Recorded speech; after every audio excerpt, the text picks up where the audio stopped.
مجھے کرشنا جی نے عجیب الجھن میں مبتلا کر دیا تھا۔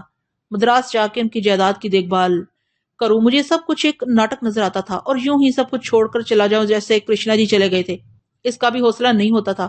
ان کے خفا ہونے کا اندیشہ رہتا تھا، انہیں معلوم تھا کہ مجھے ان چیزوں سے کوئی واسطہ نہیں ہو سکتا، وہ سب جان گئے تھے، پھر بھی انہوں نے احتیاط نہیں کی۔ وہ چپکے ابا جان اور گھر والوں کا پتہ چلا رہے تھے، اتنی رازداری سے کہ مجھے ہوا بھی نہیں لگنے دی۔ نہ جانے انہیں کب میرے بارے میں اتنی باتیں معلوم ہوئی تھیں۔ ان کے طرز عمل میں ایک بال کا بھی فرق نہیں آیا تھا۔ وہ جانتے تھے کہ میں یہ سب کچھ نہیں کر سکوں گا۔ میں تو ان کے سامنے بھی کوئی کام نہیں کرتا تھا، دن بھر گھر بیٹھا رہتا یا بازاروں میں مٹر گشت کرتا رہتا تھا۔ شاید انہوں نے مجھے کھونٹے سے باندھنے کے لیے یہ ذمہ داری سونپ دی ہو۔ انہوں نے برا کیا، کاش یہ وصیت میرے سامنے کرتے تو میں ان کے پیر پکڑ کر معذرت کر لیتا، مگر انہوں نے موقع نہیں دیا۔ چمپا نے انہیں بتایا ہی ہوگا کہ مجھ سے ابا جان اور گھر والے بچھڑ گئے، ممکن ہے اس نے فہمیدہ والی بات بھی بتا دی ہو اور انہیں میرے حال پر ترس آ گیا۔ انہیں کیا معلوم تھا کہ گھر والوں کو تو میں نے خود چھوڑا تھا۔ 7 سال جیل میں رہنے کے بعد میں نے پلٹ کر گھر کی خبر نہیں لی تھی۔ میں جیل سے چھوٹ کے سیدھا اس کی تلاش میں نکلا تھا، نہ جانے کس تہانے میں پوش ہو گئی تھی۔ کرشنا جی ایک صرف گھر والوں کی گمشدگی سے واقف تھے۔ میں نے اپنے آپ کو ملامت کی کہ میں نے ان کے متعلق بدگمانی کیوں کی، ان کا جذبات ترس پر محمول کیا۔ ترس کیسا؟ چمپا کے آنے سے پہلے جب وہ میرے بارے میں کچھ نہیں جانتے تھے تب بھی وہ مجھ سے اتنی ہی محبت کرتے تھے۔ چمپا تو بہت بعد میں آئی تھی اور آنے کے بعد اس نے فوراً تمام باتیں نہیں بتا دی ہوں گی۔ میں نے تو ان کے ساتھ بڑی زیادتی کی تھی، وہ بات کرنا چاہتے تھے تو میں ان سے چھپا رہتا تھا، اب وہ مجھ سے چھپ گئے۔ میرے دماغ میں کوئی مقبول بات نہیں آ رہی تھی۔ اگر میں مدراس جا کے ان کی جائیداد بیچ کے نقدی وصول کر لیتا تو میں اس کا کیا کروں گا؟ میں گھر بناؤں گا، سامان اکٹھا کروں گا اور پھر لوگ میرے گھر آیا کریں گے، وہاں کھانے پکا کریں گے۔ اگر یہی کرنا تھا تو پھر زری اور وٹھل کے پاس رہنے میں کیا حرج تھا؟ زری نے بھی اپنی تمام جائیداد میرے نام کر دی تھی، نیا گھر بساؤں گا۔ مجھے اپنے آپ پر ہنسی آنے لگی۔ کورا کو بھلا دوں گا اور اپنے آپ کو گھر کی 4 دیواری میں مقید کر لوں گا، کیونکہ روپیہ پیسہ اکٹھا کرنا بڑا مشکل ہوتا ہے۔ اتفاق سے ہاتھ لگ گیا تو مجھے کورا کی قیمت سمجھ کر اسے قبول کر لینا چاہیے۔ میں کوئی فیصلہ نہ کر سکا تو چمپا اور جولین نے بھی کچھ نہیں کیا، جبکہ میں نے صاف طور پر ان سے کہہ دیا تھا کہ چمپا اپنا کوئی اور ٹھکانہ ڈھونڈ لے اور جولین اپنے گھر چلی جائے۔ وہ دونوں سائے کی طرح میرے پیچھے لگی رہتی تھی۔ میں سامنے نہیں ہوتا تھا تو مجھے ان کی نگاہیں تعقب کرتی ہوئی محسوس ہوتی تھی۔ کبھی جولین میرے سامنے کھانا لا کر رکھ دیتی، کبھی چمپا۔ وہ دونوں عموماً چپ ہی رہتی۔ جب سے میں نے جولین سے انکار کیا تھا وہ ہر وقت نڈھال سی رہتی تھی۔ وہ اپنے کپڑوں کی طرف سے بھی بے فکر ہو گئی تھی۔ میں جانتا تھا وہ میرے انکار سے ناخوش ہے، مگر کیا میں اسے اقرار کر لیتا؟ ان دونوں کی نگاہوں سے بچنے کے لیے میں نے گھر سے باہر رہنا شروع کر دیا تھا۔ میں روز صبح ہوتے ہی گھر سے نکل جاتا اور رات کو گھوم پھر کے واپس آتا تو وہ دونوں ڈبڈبائی آنکھوں اور لرزتے ہونٹوں کے ساتھ مجھے دروازے کے قریب لان میں ٹہلتی ہوئی ملتی۔ میں کہہ دیتا کہ بھوک نہیں ہے تو پھر وہ بھی کچھ نہیں کھاتی۔ پھر میں نے ان کی وجہ سے یہ کہنا ہی بند کر دیا۔ کھانے کی میز پر بھی خاموشی طاری رہتی تھی۔ بکھو کی تیزی تراری بھی کرشنا جی اپنے ساتھ لے گئے تھے۔ پولیس نے بہت سے لوگوں کو پکڑا اور چھوڑا۔ راج کرشنا کے مجرم محفوظ رہے، اخبارات بھی چپ ہو گئے تھے اور وہ لوگ بھی جنہوں نے ان کے قاتلوں کو عبرتناک سزائیں دلوانے کے لیے جلسے و مظاہرے کیے تھے، لیکن میرے ذہن میں ابھی تک پولیس آفیسر جسونت کی باتیں محفوظ تھیں۔ شمبھو گروپ، جب کبھی کوئی کرشنا جی کا ذکر کرتا یا میں ان کی تصویر دیکھتا شمبھو گروپ کا نام میرے ذہن میں چبھنے لگتا۔ میں نے ایک دن اشارتاً ایس پی شکلا کے سامنے یہ نام لیا تو وہ چونک پڑا اور اس نے بتایا کہ شمبھو تو اس بمبئی کا ایک بہت بڑا آدمی ہے، اس کے کئی کارخانے ہیں اور بھی کئی قسم کے کاروبار ہیں، اس کی جائیداد کا کوئی شمار ہی نہیں۔ وہ مجھ سے پوچھنے لگا کہ میں شمبھو سیٹھ کے بارے میں اتنا متجسس کیوں ہوں۔ میں نے اسے جسونت کی زبانی سنی ہوئی باتیں نہیں بتائیں اور کہا کہ یوں ہی میں نے اس کا ذکر بہت سنا ہے۔ ایس پی شکلا میرے جواب سے مطمئن نہیں ہوا۔ اس نے چلتے چلتے شمبھو سیٹھ، اس کی عمارت اور اثر و رسوخ کا تذکرہ قدر تفصیل سے کیا۔ میں سنتا رہا۔ ایس پی شکلا کے جانے کے بعد میں نے بہت غور کیا، مگر کوئی مناسب صورت ذہن میں نہیں آئی۔ شمبھو گروپ کے لوگ مجھ سے ضرور واقف ہوں گے کہ میں کرشنا جی کے ساتھ رہتا تھا۔ مستانہ کا بھی ان سے تعلق ہو سکتا ہے۔ کرشنا جی پر وار کرنے سے پہلے انہوں نے ان کے متعلق ہر بات جان لی ہوگی، وہ کہاں رہتے ہیں، ان کی مصروفیات کیا ہیں اور ان کے ساتھ کون کون رہتا ہے۔ یہ بات بھی ان سے چھپی نہ رہی ہوگی کہ کرشنا جی مجھے کو کلب سے لے گئے تھے۔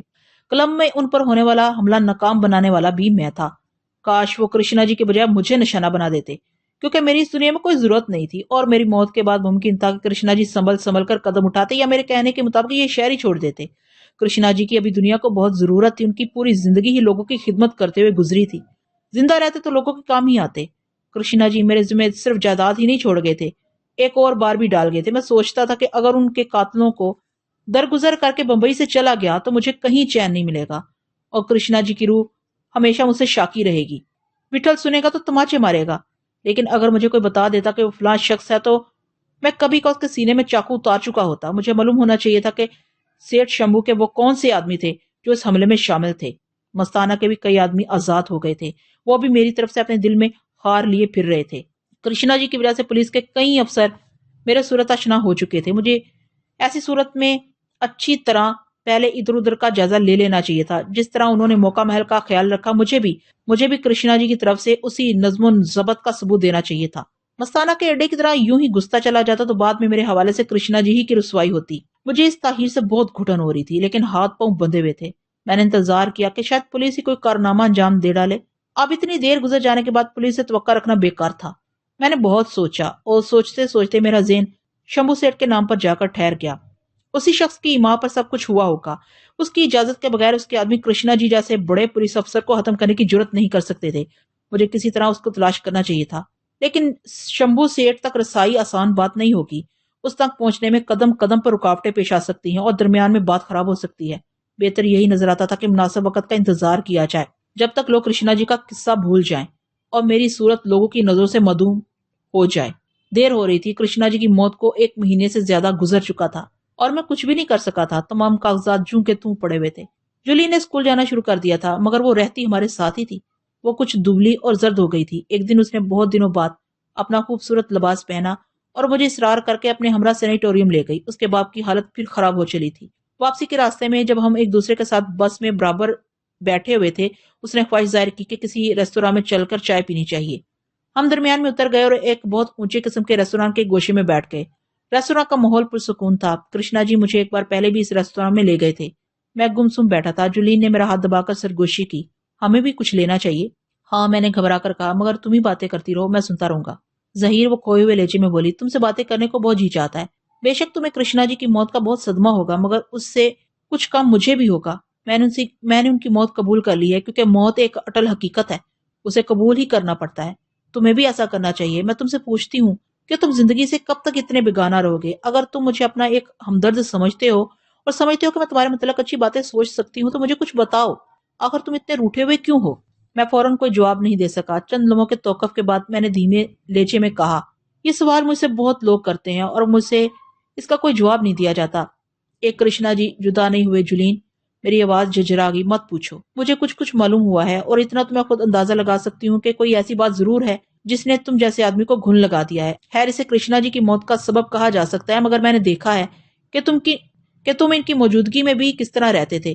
تم سے پوچھنے کی ہمت نہیں پڑی اور کرشنا جی نے بھی تاکید کر دی تھی کہ مجھے یقین ہے کہ مجھے بتانے سے کچھ نہیں ہوگا ورنہ تم بتا دیتے ہو. ظاہر ہے میری حیثیت ہی کیا ہے.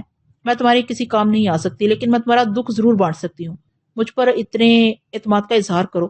اعتماد کی بات نہیں ہے جولین. میں نے بیزاری سے کہا. مجھے تم پر پورا اعتماد ہے لیکن میں تمہیں کیا بتاؤں. شاید تم سے چمپا نے کچھ کہا ہو. چمپا دیدی نے صرف اتنی بات بتائی ہے کہ تم سے تمہارے کچھ عزیز بچھڑ گئے ہیں. مگر اتنی بات تو تم سے قریب رہنے والا کوئی شخص بھی جان سکتا ہے. تم نے خود بھی کئی بار اس قسم کی باتیں کی ہیں کہ تمہارا کوئی گھر نہیں ہے. تمہارے پاس وقت کی کمی نہیں ہے. تم پڑھنا نہیں چاہتے. دوسرے نوجوانوں کی طرح تمہاری کوئی دلچسپی بھی نہیں ہے. بمبئی جیسے شہر میں رہتے ہوئے تم گھر میں گھسے رہتے ہو. تم اپنی اس عمر میں کسی سے بات کرنا نہیں چاہتے.